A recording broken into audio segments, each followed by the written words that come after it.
자, 이런 함수를 사용함에 있어서 몇 가지 용어들을 먼저 정의해 놓고 갑시다.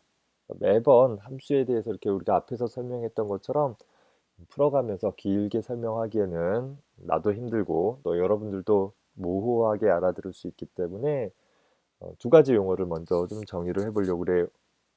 내가 함수를 이용하기 위해서, 함수가 가진 어떤 문장들을 수행을 하기 위해서 함수를 실행시키는 행위를 우리는 함수를 호출한다 라고 표현합니다. 아까 비유 들었듯이 복사를 담당하는 조교로 길동이를 두었다라고 한다면 내가 복사를 하고 싶을 때 어떻게 해줘야 돼요? 길동이를 호출하면 되는 거죠. 길동아 라고 부른다라는 거예요. 똑같아요. 어떤 함수가 갖고 있는 기능을 수행할 필요가 있다라고 하면 나는 그 기능이 필요한 호출 측에서는 호출되어야 하는 함수를 호출해주면 된다라는 것입니다. 자, 아까 길동이를 호출할 때 그냥 길동아 부르면 자기가 알아가지고서 일을 착착착착 해낼 수도 있지만 일반적으로는 길동이를 부르면서 나는 뭘 해주게 되어져요? 길동이가 복사해야 될 문서를 전달해 줘야 되겠죠. 이렇게 함수를 호출하는 측에서 길동이를 호출하는 내가 함수에게 복사하는 일을 담당하는 길동이에게 호출 시 전달해 주는 값. 왜 전달해 줘요? 이거 가지고 가서 너가 해야 될 일을 해라 라는 의미로 전달해 주는 값을 우리는 인수라고 부릅니다. 함수를 호출할 때에는 인수가 꼭 있어야 하는 건 아니에요.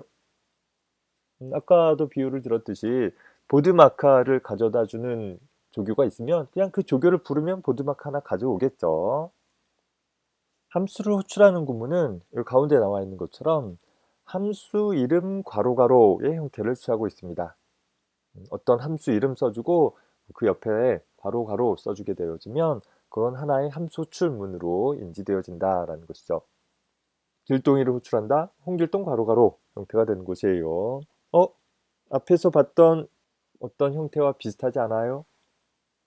우리가 앞서서 작성했던 프린트 괄호괄호 이게 바로 하나의 함수 호출문이 된다라는 것이죠. 프린트라는 함수를 호출해라 라는 것이 잘은 모르겠지만 프린트라는 함수를 호출하니까 뭔가 일이 일어났다라는 것을 볼 수 있어요. 자, 특히 함수를 호출을 할 때 전달해 주는 값을 우리 인수라고 했는데 그 인수는 함수에게 어떻게 전달해 주느냐? 그 함수 호출문의 괄호 안에 인수를 써주면 된다라는 것입니다.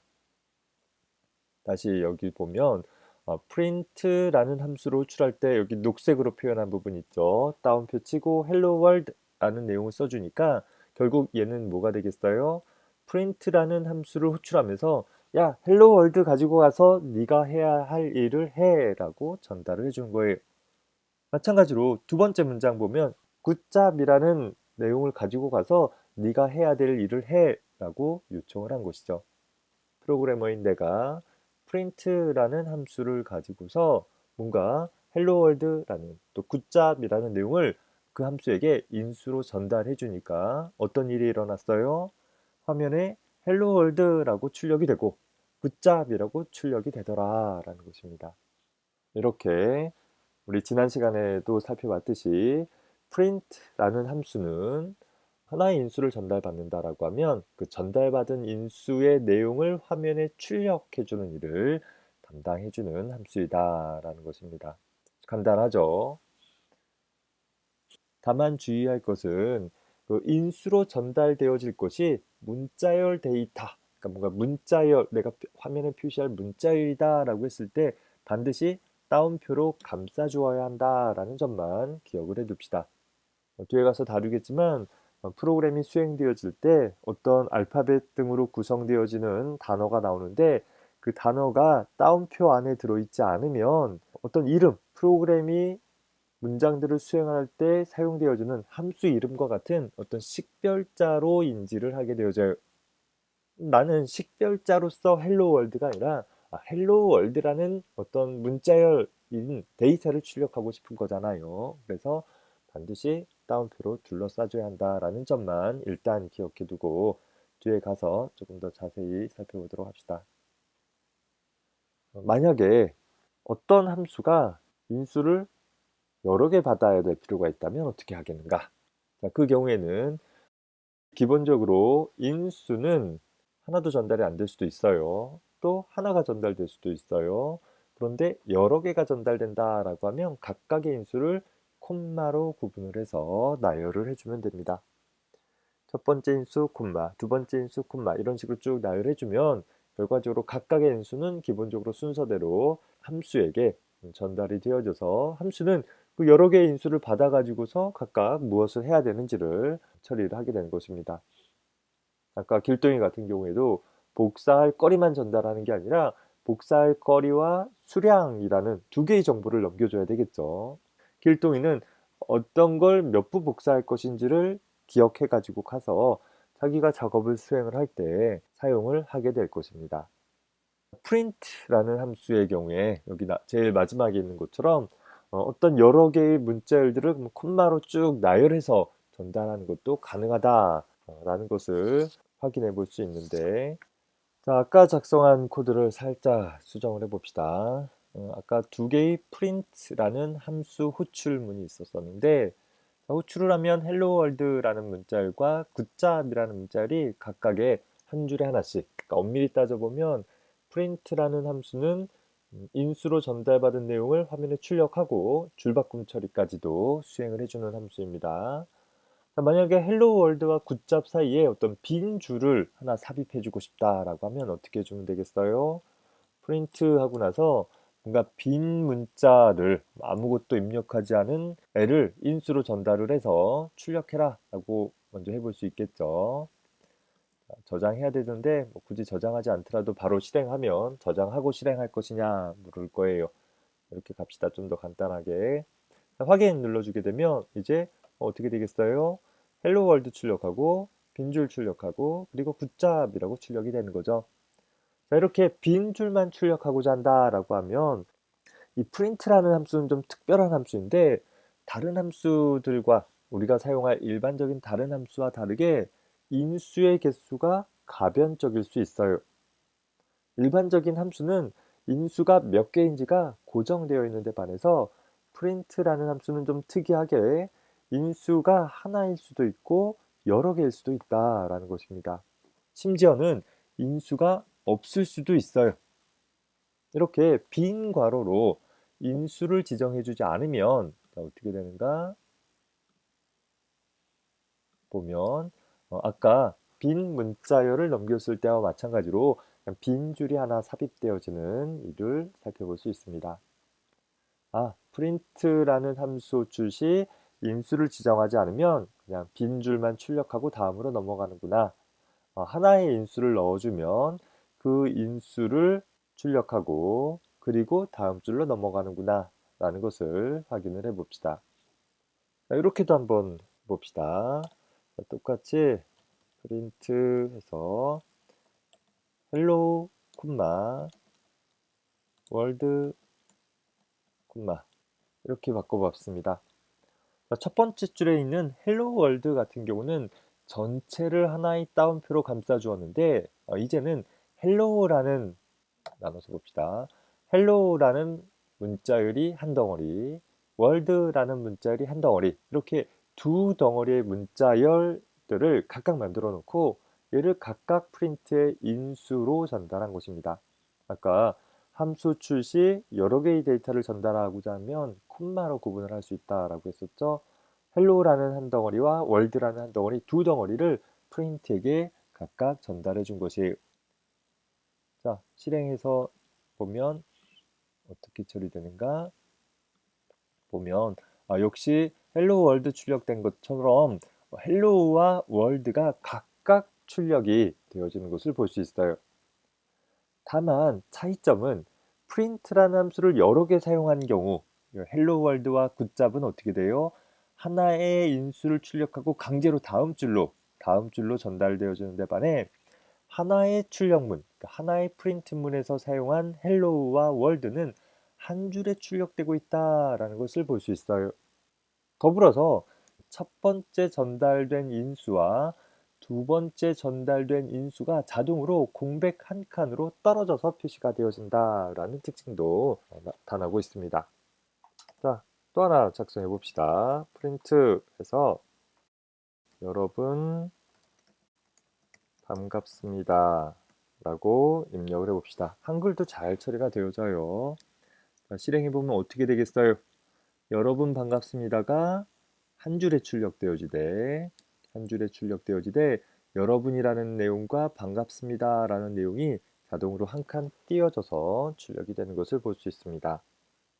물론 뒤에 가서 이 부분을 꼭 띄지 않게 할 수도 있고 또 각각의 인수들을 여러 줄에 나누어서 출력할 수도 있고 하는 여러 가지 방법들을 배울 거예요. 일단은 프린트라는 함수는 이렇게 처리하도록 약속되어 있구나 라는 것을 눈여겨서 봐두고 기억을 해둘 수 있었으면 좋겠습니다.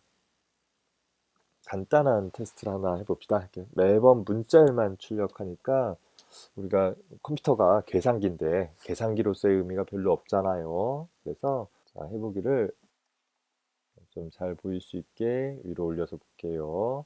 자, 프린트 하고 나서 괄호치고 예를 들어 1004라고 입력을 해봅시다. 여기는 따옴표를 감싸주지 않았어요. 물론 따옴표로 감싸면 문자열 1004를 출력해라 라는 형태가 되는데 그냥 써주게 되면 숫자 1004를 출력해라 라는 의미로 사용이 되어집니다. 아까 따옴표가 없으면 식별자로 사용된다고 하지 않았습니까? 라고 의문을 제기할 수 있는데 그 경우에는 문자로 시작되어지는, 그러니까 첫 자가 문자로 시작되어지는 경우는 식별자로 어떤 이름으로 사용되어지는데 첫 자가 숫자로 시작되면 그냥 수치 데이터로 사용을 해주게 됩니다. 예를 들어서 마찬가지로 3.14라고 하면 3.14라는 데이터 값 그 자체를 출력을 해줘요. 그러다 보니까 만약에 프린트 하고 나서 12 더하기 23이라고 하면 어떻게 되겠어요? 먼저 생각을 해봅시다. 어떻게 되겠어요? 현재 프린트라는 함수는 인수가 몇 개 있는 거예요? 2개? 아니죠. 인수는 콤마로 구분되어진다 라고 했는데 이 문장에는 현재 콤마가 없잖아요. 얘는 하나의 인수를 갖고 있는 거예요. 자, 프린트라는 함수에게 전달된 그 하나의 인수는 뭐가 되겠어요? 12 더하기 23이 아니라 12 더하기 23의 결과값이 인수가 된다라는 거예요. 내가 길동이에게 12 더하기 23 가지고 출력해줘 라고 하면 실제 길동이에게 전달된 거는 12 더하기 23의 결과값이 전달이 되어지는 것이고 따라서 출력은 12 더하기 23이 아니라 35라는 값이 출력된다라는 것을 좀 눈여겨봐둘 수 있었으면 좋겠습니다. 12 더하기 23을 출력하고 싶으면 어떻게 하면 되겠어요? 그때는 따옴표를 써주면 되는 거죠. 따옴표를 써서 전달하면 문자열 12 더하기 35 이렇게 내가 원하는 어떤 하나의 문자들을 구성을 하나의 문자열을 그대로 출력할 것이에요. 정리해보면 따옴표를 둘러싼 인수가 출력될 때는 그대로, 따옴표가 없는 숫자 데이터를 전달하게 될 때는 연산의 결과값이 출력이 되어진다 생각해주면 되겠습니다. 식 따로, 답 따로가 아니라 식과 답을 하나의 문장으로 출력해보고 싶으면 어떻게 하면 될까요? 프린트, 예를 들어서 12 더하기 23은 이라고 표현할 수 있겠죠. 자, 12 더하기 23은 이라고 하면 12 더하기 23 그 자체를 그대로 출력을 할 것이고 그리고 12 더하기 23의 결과값이 얼마인가를 내가 일일이 계산하지 않더라도 따로 계산하지 않더라도 그저 우리는 12 더하기 23이라고 써주게 되면 자, 이제는 인수가 어떻게 돼요? 첫 번째 인수가 12 더하기 23은 이라는 문자열이 될 것이고 두 번째 인수가 12 더하기 23의 연산의 결과값이 되어져서 그것을 어떻게 출력한다고 했어요? 순서대로 첫 번째 인수 먼저 출력하고 한 칸 띄고 두 번째 인수를 출력한다라는 거예요. 여기 한 칸 띄어 있어서 한 칸 띄는 게 아니라 콤마로 전달된 모든 인수는 한 칸 띄어진다. 아주 극단적으로 우리 여기 붙여봅시다. 좀 보기는 안 좋지만 이렇게 공백 없이 콤마 다음에 공백 없이 나열했다 하더라도 이퀄 다음에 공백이 하나 추가되어지는 것을 볼 수 있습니다. 물론 좀 더 극단적으로 보면 12와 23도 숫자 데이터 아닌가라는 측면에서 이렇게 나눠볼 수 있을 거예요. 정말 극단적인 예라서 예를 들어보기가 좀 그런데, 자, 12라는 숫자와 더하기라는 문자와 23이라는 데이터와 equal sign과 그 다음에 12 더하기 23이라는 연산의 결과를 출력해라 라고 하면 어떻게 출력될까요? 그쵸? 똑같이 앞서서 표현한 것과 똑같이 출력이 됐어요. 자, 차이점은 여기선 문제, 즉 어떤 연산을 할 것인지를 한 덩어리의 문자열로 그냥 고정을 했다라고 한다면 요 아래쪽에 있는 것은 이렇게 각각의 숫자 데이터들을 따로따로 기술할 수도 있다. 또 print라는 함수가 얘는 인수를 몇 개 가진 거예요? 하나, 둘, 셋, 넷, 다섯 개. 다섯 개의 인수도 가질 수 있다. 라는 것들을 살펴볼 수 있는 것입니다. 물론 이것도 가능하겠죠. 프린트 12 더하기 23은 35. 얘도 똑같은 결과를 가질 거예요. 결과만 본다면 다 똑같긴 하는데 마지막은 어떻게 됐어요? 내가 직접 계산한 거죠. 첫 번째나 두 번째는 계산은 컴퓨터에게 시킨 거예요. 그런데 첫 번째와 다르게 두 번째는 계산할 데이터도 숫자 데이터로 프린트에게 전달을 해줬다라는 거예요. 현재 요회에서는 첫 번째 경우나 두 번째 경우나 동일해 보여요. 실제 동일해요. 그런데 만약에 우리가 사용자로부터 어떤 데이터들을 입력받을 수 있다라고 한다면 어떤 데이터를 입력할지는 프로그래머인 내가 프로그램을 작성할 때 결정할 수 없잖아요. 그래서 그렇게 입력받은 데이터를 가지고서 어떤 표현을 만들고자 한다라고 하면 이런 두 번째 표현이 즐겨 사용되어질 것입니다. 자, 우리에게는 파이썬 프로그램 안에서는 데이터를 어떻게 표현할 것인지 이런 부분들을 좀 살펴봐야 될 것 같습니다. 자, 컴퓨터 내부에서 데이터들을 어떻게 표현하는지에 대해서 좀 살펴봅시다. 기본적으로 컴퓨터 내부에서 사용되어지는 모든 데이터들은 각각의 데이터마다 적절하게 그 데이터들을 표현할 수 있는 고정된 길이의 이진 비트열로서 적절히 코드화해서 표현을 해주게 됩니다. 숫자 데이터가 됐던 문자 데이터가 됐던 적당한 형태로 코드화한다라는 것을 유의해 줘야 되겠습니다.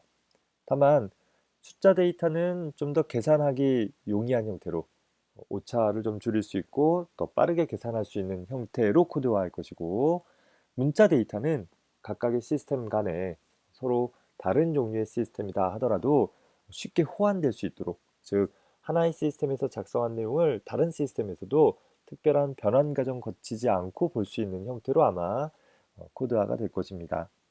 어떻게 코드화를 할 것이냐는 우리 과목에서는 별로 관심이 없어요. 자, 그런 데이터를 표현하는 방법이, 프로그램 코드 안에서 표현하는 방법이 크게 두 가지가 있는데 상수라는 것과 변수라는 것이 있습니다. 결론적으로 보면 상수는 값이 변하지 않고 항상 일정한, 프로그램이 시작되어져서 끝날 때까지 그 값이 그대로 유지되어지는 데이터를 상수라고 부릅니다. 반면에 변수라는 것은 프로그램이 수행되어지면서 값이 변할 수 있는 데이터를 변수라고 불러요. 자, 일단 우리는 상수 위주로만 오늘 시간에는 다뤄볼 것이에요. 다만 그런 각각의 상수나 변수들은 여러 가지 유형이 있을 수 있는데, 왜? 데이터는 적절한 길이의 이진 비트열로서 코드화되어진다라고 했으니까 내가 나타내고자 하는 데이터가 무엇인지에 따라 종류가 다시 구분이 되어지는 것이에요. 그래서 파이썬에서 제공되어지는 데이터는 크게 나누어 보면 기본 자료형의 데이터가 있고 확장 자료형의 데이터가 있는데, 그 기본 자료형의 데이터를 일단 학기 초반에 다룰 것이고 확장 자료형은 우리 뒤에 가서 다룰 거예요. 일단 생각하지 마세요. 기본 자료형의 데이터는 다시 정수형, 실수형, 논리형, 문자열형으로 나누어 볼 수 있습니다.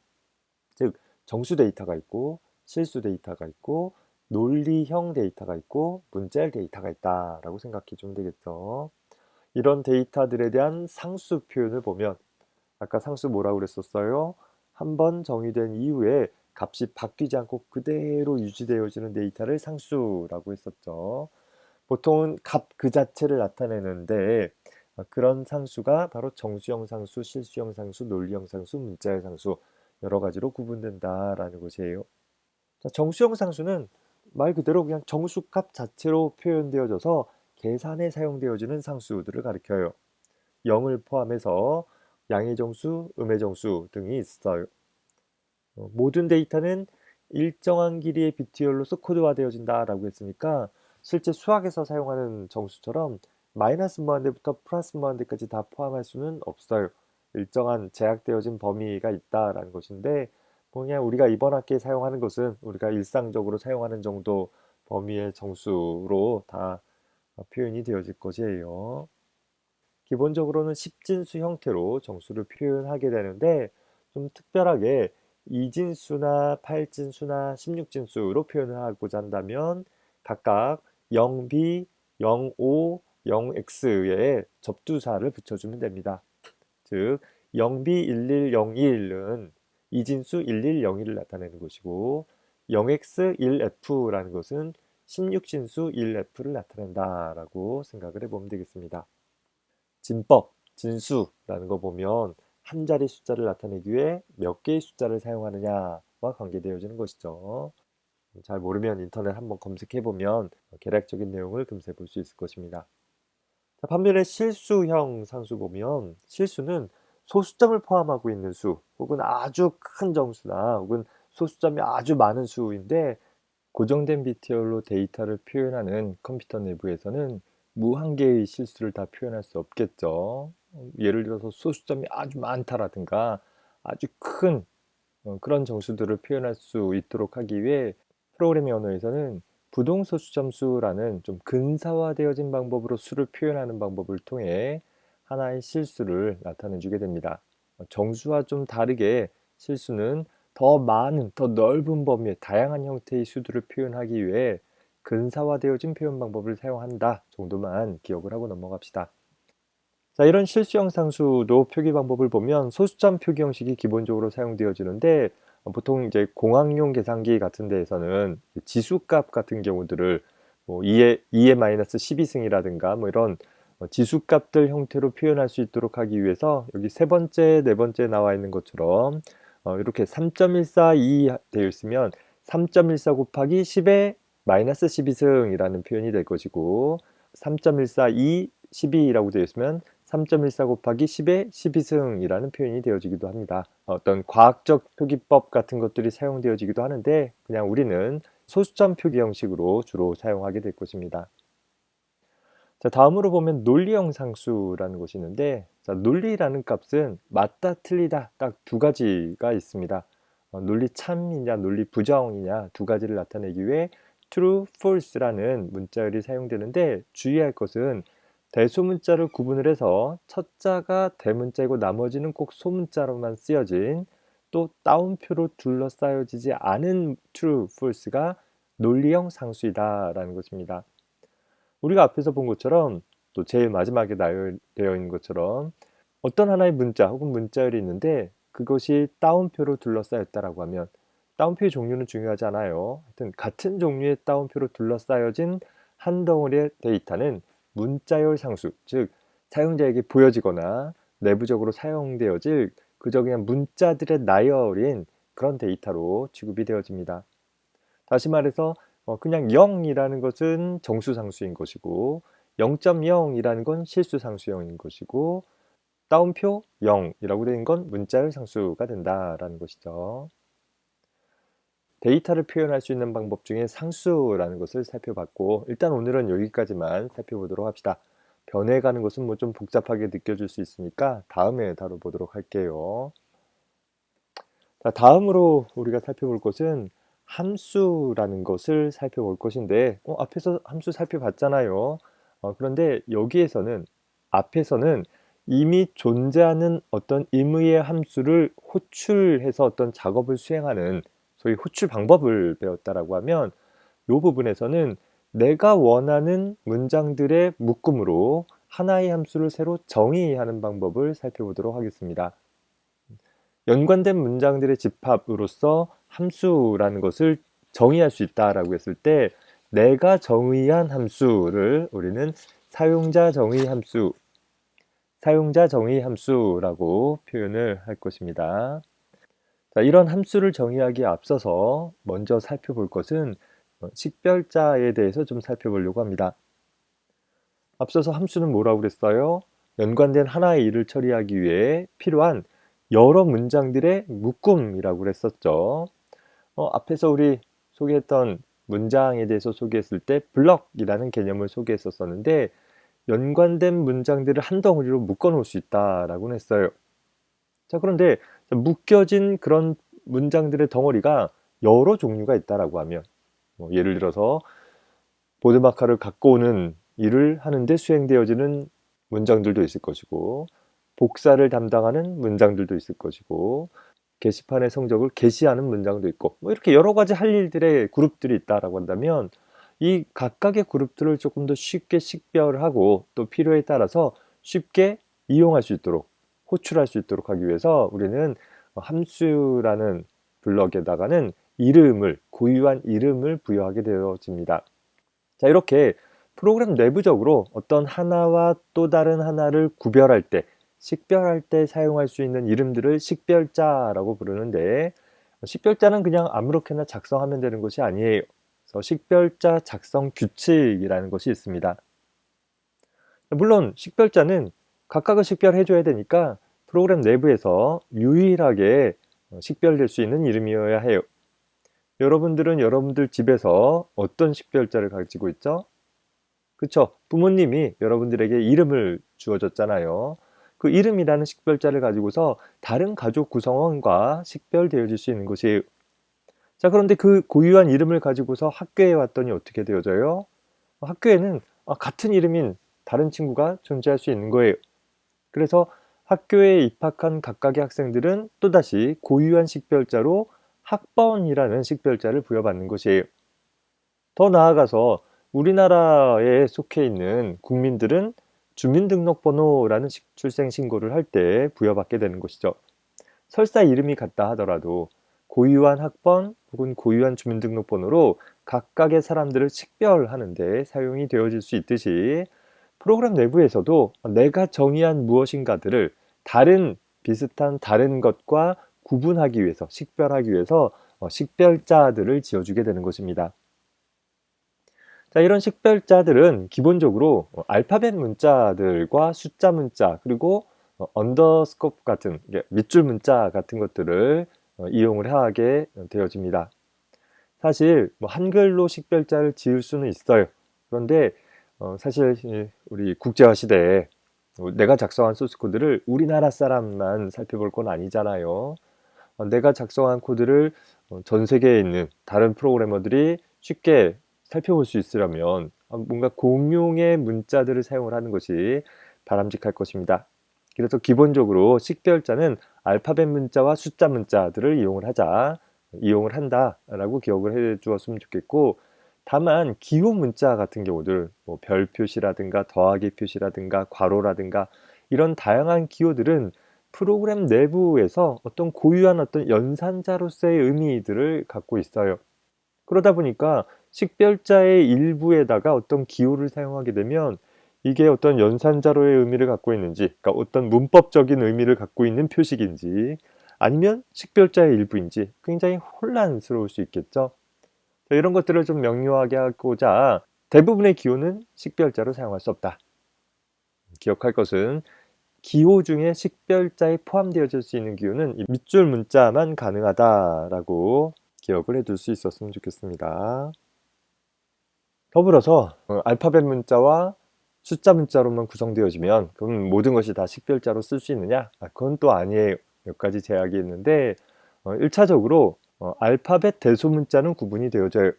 대문자로 쓰여진 내용과 소문자로 쓰여진 내용이 알파벳 문자가 똑같다 하더라도 대소문자가 다르면 서로 다른 식별자로 구분되어질 수 있다라는 것이고, 더불어서 식별자의 첫 번째 문자에는 숫자가 올 수 없다라는 것입니다. 쉽게 얘기해서 다음 코드를 봅시다. 내가 식별자로 애플 그리고 숫자 2라고 쓰면 얘는 유효한 식별자가 될 수 있어요. 그런데 거꾸로 이애플이라는 이름으로 사용하는 것은 식별자로 허용되어지지 않는다라는 것을 주의를 해주기 바랍니다. 식별자는 꼭 첫자가 숫자가 아닌 알파벳이나 혹은 밑줄 문자 많이 올 수 있다. 그러니까 숫자로는 식별자가 시작할 수 없다. 자, 그러면 또 다 식별자로 쓸 수 있느냐? 그건 또 아니에요. 위 조건을 만족하더라도 알파벳과 숫자로 이용하고 첫 번째가 숫자 문자가 아닌 문자 중에서도 앞에 나와 있는 몇 가지 단어들은 식별자로 사용할 수 없다라는 것이에요. 저 단어들은 뭔가 보면 보통 예약어라고 불려지는데 현재 이 파이썬 해석기에게 어떤 문법적인 의미가 이미 부여되어진 어떤 그런 특별한 단어들, 미리 예약되어진 단어들을 가리켜요. 우리가 어떤 식당에 들어갔는데 내가 원하는 자리에 아무 데나 앉는 것이 아니라 예약석이라고 붙여져 있으면 그 자리는 앉을 수 없잖아요. 마찬가지로 앞에 나와 있는 단어들은 이미 어떤 특별한 문법적인 의미가 부여되어 있기 때문에 식별자로 사용할 수 없는 단어들이 된다라는 것입니다. 자, 저 단어들이 뭔가는 지금 와닿지는 않을 거예요. 각각의 단어는 따옴표 없이 생각을 해봐야 돼요. 구분하기 위해서 따옴표를 쳐줬는데 따옴표 없는 그런 단어들이 있다라고 했을 때 아까 봤던 true라는 것은 뭐였어요? 혹은 false라는 건 뭐였어요? 참 혹은 거짓을 나타내는 하나의 상수 값이었죠. 따라서 내가 어떤 식별자로 true 혹은 false라는 식별자를 쓸 수는 없다라는 것입니다. 내가 식별자로 사용하기에 앞서서 이미 어떤 고유한 문법적인 의미가 부여되어 있기 때문에 내가 쟤를 식별자로 사용하는 순간 혼란이 발생되는 거죠. 식별이 불가하는 일들이 발생될 수 있다라는 거예요. 그래서 앞에 나와 있는 단어들은 모두 다 식별자로 사용할 수는 없다. 자, 그러면 각각의 단어들이 뭔지 다 외워야 하는가? 뭐 엄밀한 의미는 알고 있어야 돼요. 최소한 우리가 저런 것들을 식별자로 쓰지 말아야 되니까. 그런데 본격적으로 프로그래밍을 하기에 앞서 사용할 수 없는 단어들이 무엇인가를 일일이 외우려고 하면 지루하잖아요. 자, 그래서 일단은 눈여겨보되 앞에서 본 것처럼 만약에 내가 식별자로 써봄직한 단어가 무엇이 있는가 정도만 눈여겨봐 둡시다. 당장은. 차차 문법적인 내용들을 배워나갈 때 하나씩 하나씩 등장하겠지만 그 전이라도 내가 이런 단어는 식별자로 쓸 수 있을 것 같다 라는 것은 된다 안 된다 정도는 좀 확연하게 구분을 할 수 있도록 눈여겨봐두기 바랍니다. 뭐 예를 들어서 여기 나와 있는 elif 뭐 이런 단어를 내가 식별자로 쓸 일은 없잖아요. 일상적으로 사용하는 일이 아니니까. 하지만 뭐 in이라는 단어라든가 혹은 뭐 클래스라는 단어라든가 혹은 break라는 단어라든가 뭐 글로벌이라는 단어라든가 뭐 rise, return, 뭐 try 뭐 등등 이렇게 몇 가지 단어들은 일상적으로도 사용할 수 있는 하나의 온전한 단어로서 내가 뭔가를 식별할 때 뭐 예를 들어서 각각의 반을 구분한다 해서 뭐 클래스라는 이름이 사용될 수도 있는 거잖아요. 그래서 이렇게 사용되어 줄 수 있는 것 같은 예어들 위주로 좀 눈여겨봐두면 이렇게 식별자를 잘못 사용하는 일들을 조금 줄여볼 수 있으리라고 봅니다. 자, 그러면 본격적으로 함수를 정의하는 방법에 대해서 살펴보도록 합시다. 우리가 어떤 일을 조교를 통해서 혹은 비서를 통해서 수행을 한다라고 가정을 해봅시다. 아까 얘기한 것처럼 뭐 복사를 담당할 조교를 고용한다라고 한다면 제일 먼저 뭘 해야 될까요? 내가 길동이에게 복사하는 업무를 담당하는 비서로 길동이를 고용을 할 거예요. 그럼 무조건 다짜고짜 길동이 불러다가 야, 너 이거 복사해와 라고 할 것이 아니라 먼저 업무 협약을 맺어야 될 것입니다. 길동아, 내가 너를 부르면 너는 내가 전달해주는 문서를 가지고 가서 어디에 가면 복사기가 있는데 그 복사기를 어떻게 사용을 해서 문서를 복사를 해가지고 나한테 다시 가져와라 라고 해야 할 일을 구체적으로 알려줘야 될 것입니다. 그렇게 길동이와 나 사이에 어떻게 일을 주고받을지에 대한 업무 협약을 맺은 후에 내가 작업을 하다가 복사할 일이 있으면 그때는 그냥 길동아 이것 좀 복사해줘 라고 전달해주면 되는 것이죠. 매번 부를 때마다 어디 가야 되는지 또 어떻게 복사해야 하는지를 일일이 알려줄 필요는 없다라는 것입니다. 마찬가지로 우리가 사용자 정의 함수를 사용하기 위해서는 먼저 내가 호출할 함수가 미리 정의되어 있어야 합니다. 호출될 함수가 호출되었을 때 무엇을 어떻게 할 것인지를 구체적으로 기술하고 있는 다수개의 문장들을 하나의 블럭으로 묶어놓고 그 블럭에 식별자, 즉 이름을 부여해 줌으로써 이렇게 분리하면 이렇게 동작해라 라는 것을 정의해 주는 일이 필요하다라는 것입니다. 자, 이런 정의를 위해서 우리 파이썬에서는 def라는 키워드를 사용을 합니다. define 정도 생각을 하면 되겠죠. 정의하다. 정의하는데 뭘 정의하느냐? 그 다음에 내가 하나의 이름을 써주는 거예요. 이러이러한 이름을 정의를 하는 거예요. 자, 그 이름이 함수이다라는 걸 명시적으로 나타내기 위해서 이름 뒤에 괄호 괄호 둥근 괄호를 써줌으로써 함수임을 나타내주고 있는 것입니다. 우리가 함수를 호출할 때 기본적으로 어떻게 했었어요? 함수 이름 괄호 괄호가 함수 호출문이다 라고 했었죠. 이렇게 함수를 호출하기 위한 기본적인 형태를 취하되 그 함수가 호출되면 무슨 일을 해야 할지를 기술을 해줘야 하는데 그 기술을 하기 위해서 함수 이름 괄호 괄호 다음에 콜론 땡땡 콜론을 기술을 해주어서 그 다음에 기술되어지는 내용이 이 함수가 수행할 내용이다 라는 것을 파이썬 해석기에게 알려주는 것입니다.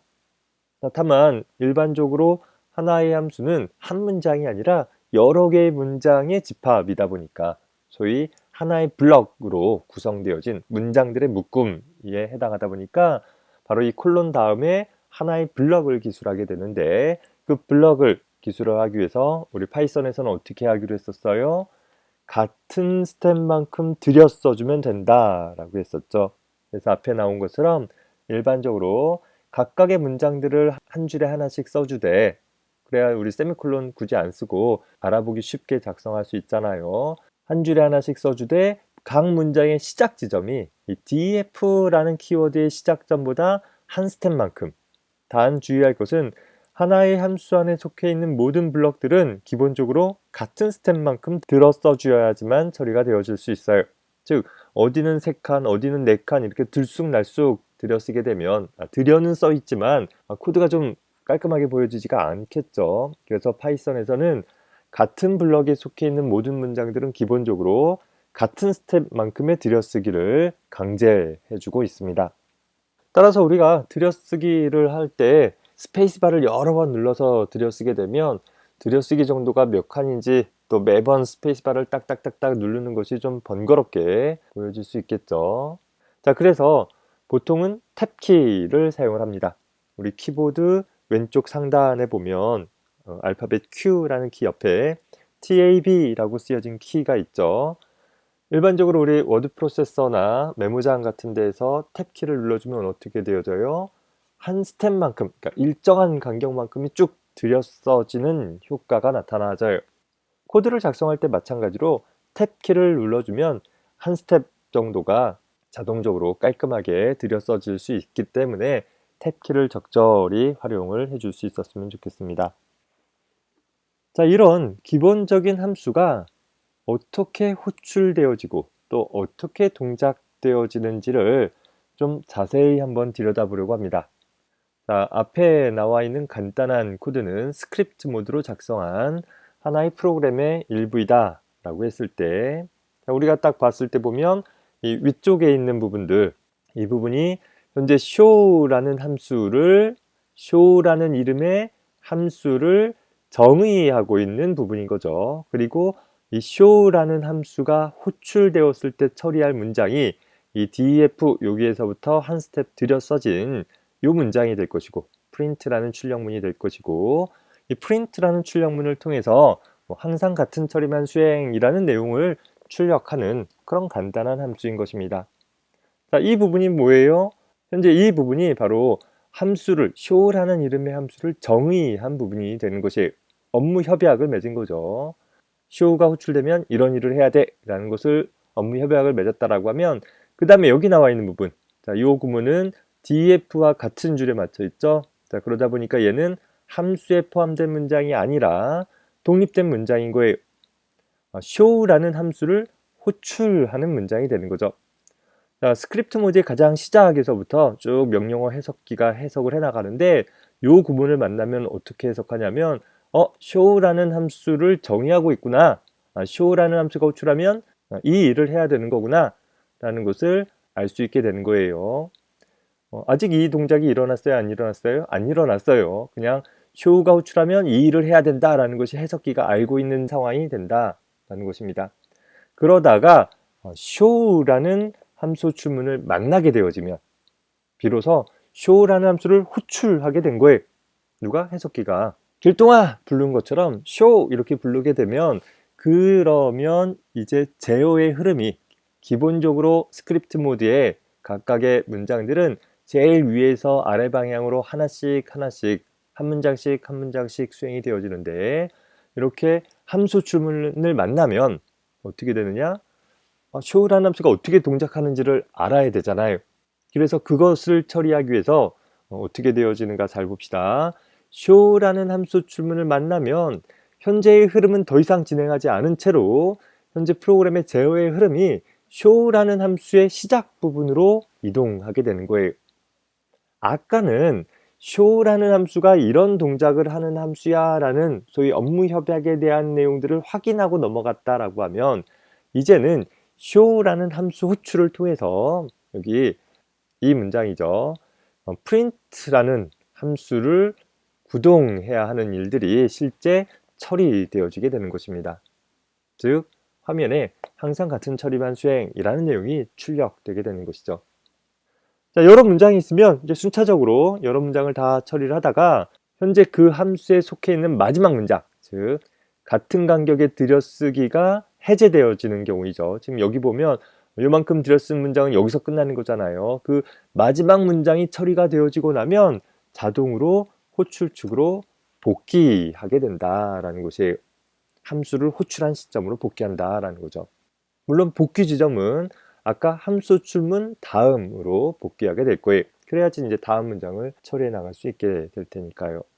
갑자기 함수라는 걸 사용을 하니까 굉장히 좀 복잡하게 생각되어지는 경향이 있을 것 같은데 우리가 일을 할 때 이 앞에서 비서를 고용을 하고 비서를 고용할 때 무슨 일을 해야 할지 업무 지시를 해주고 그리고 필요할 때 비서를 호출하는 일을 한다. 업무 협약은 한 번만 만들어 놨으면 되는 것이고 함수를 호출하는 일은 몇 번이고 간에 반복적으로 사용할 수 있다 라는 것입니다. 이렇듯 우리가 많은 연관된 문장들을 함수로 만들어 놨다라고 하면 함수를 만들어 놓는 과정까지는 좀 복잡하게 느낄 수 있겠지만 함수를 잘 만들어 놨다라고 하면 그 다음엔 뭐만 하면 되겠어요? 그렇죠? 함수를 불러서 일만 처리해 나갈 수 있다라는 거예요. 또 전체 문제도 일일이 개별적인 일들, 개별적인 문장들을 다 나열해 볼 필요 없이 함수를 어떤 함수가 호출됐는가를 통해서 어떤 일이 나열되는지만 훑어볼 수 있고 구체적으로 그 함수가 무슨 일을 하는지를 살펴봐야 될 때는 함수의 정의 부분만 확인해 주면 된다라는 것입니다. 자, 오늘 다룬 내용들을 기반으로 다음 예제를 한번 작성을 해보기 바랍니다. 이 코드를 스크립트 모드로 작성을 해서 실행을 해봤을 때 어떤 출력 결과가 나올지를 한번 미리 예상을 해보고 또 그 결과가 왜 그렇게 나왔는지를 한번 생각해 볼 수 있었으면 좋겠습니다. 이렇게 뭐 간단한 코드인 경우에야 굳이 우리가 사용자 정의 함수를 만들 필요는 없지만 앞서서도 얘기했듯이 좀 더 큰 규모의 프로그램을 작성하기 위한 준비 단계이다 라고 생각을 하고 한번 잘 분석을 해볼 수 있었으면 좋겠습니다. 네, 긴 시간 수고 많았습니다.